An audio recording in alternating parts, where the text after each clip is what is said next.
Salve, salve, queridos e queridas! Professor Joãozinho na área. Vamos que vamos agora para o tema de gravitação. Que tema legal, eu adoro esse tema. E gravitação a gente vai dividir em duas partes. A gente primeiro vai falar de leis de Kepler, um grande cientista, e depois a gente fala da lei da gravitação universal, que é atribuída ao grande Isaac Newton, tá bom? Então nessa primeira parte vamos focar apenas, nos concentrar apenas nas leis de Kepler. Kepler foi um cara muito brilhante, um cientista magnífico, e ele conseguiu definir três leis para descrever toda a mecânica celeste da sua época. Então, cara, ele conseguiu um grande fardo nesse sentido, tá bom? A primeira lei é a lei das órbitas, que diz o seguinte: o planeta em órbita em torno do Sol vai descrever uma trajetória elíptica, né? Vai descrever uma elipse em que o Sol vai ocupar um dos focos dessa elipse. Então, eu desenhei aqui para você uma elipse. Ela vai ser a trajetória que o planeta vai descrever ao longo do Sol, em torno do Sol, né? E o Sol vai ocupar um dos focos. Veja que aqui em vermelho está F1, F2, porque são dois focos que uma elipse possui, né? Tá aqui a legenda F de foco. Veja que em um dos focos o Sol está lá, no outro não tem nada, tá? Tem muita gente que pergunta, pô, e no outro foco, o que que tem? Não tem absolutamente nada e nem precisa ter, tá bom? Fica tranquilo com isso, que o Sol só ocupa um dos focos.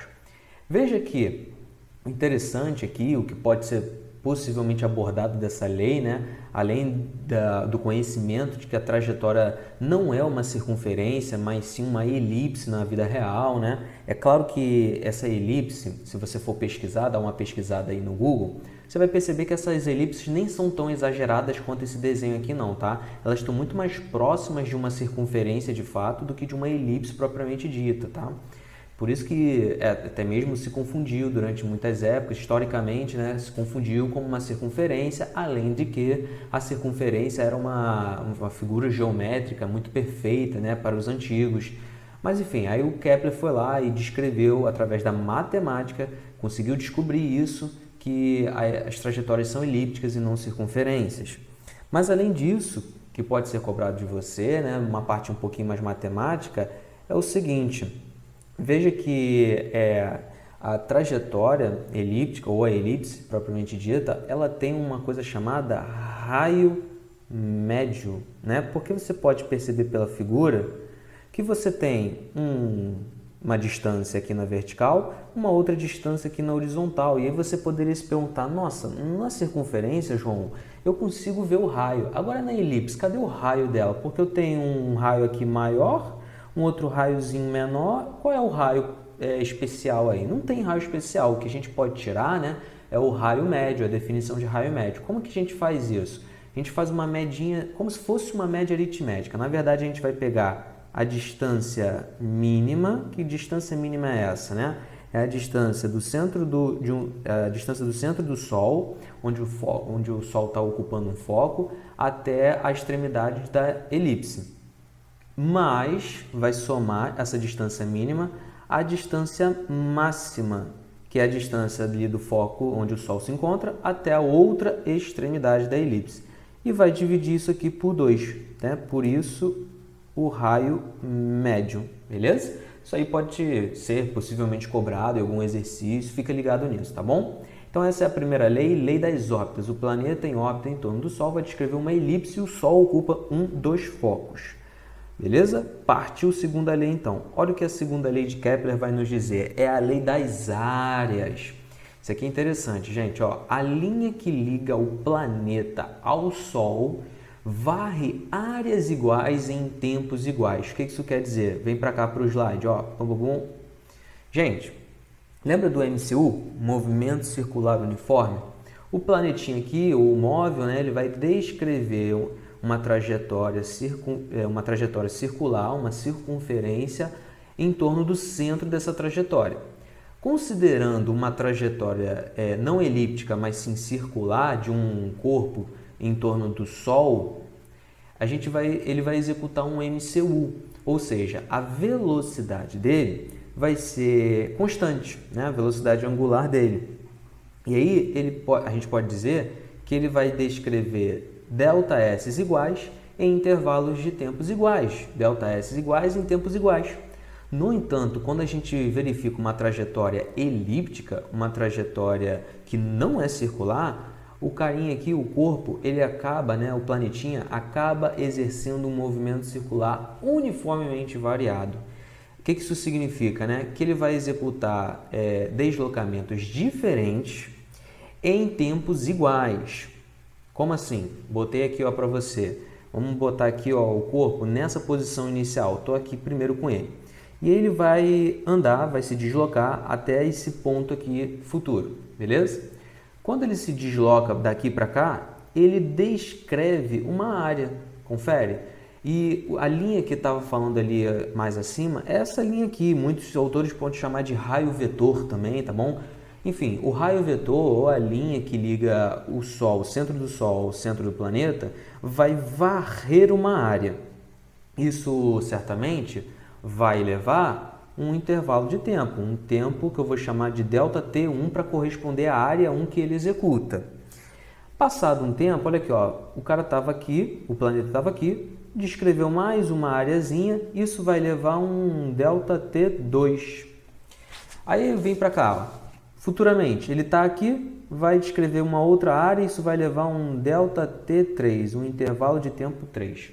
O que segundo a lei de Kepler está nos dizendo, meu Deus, quase que não sai, está nos dizendo é o seguinte, que esse carinha vai executar essa área, deixa eu colocar aqui mais para baixo. O que isso está nos dizendo é o seguinte, que o cara vai executar uma área igual em intervalo de tempo igual. Isso vai ter que ser igual à área 2 sobre o ΔT2. Isso vai ter que ser igual à área 3 sobre ΔT3.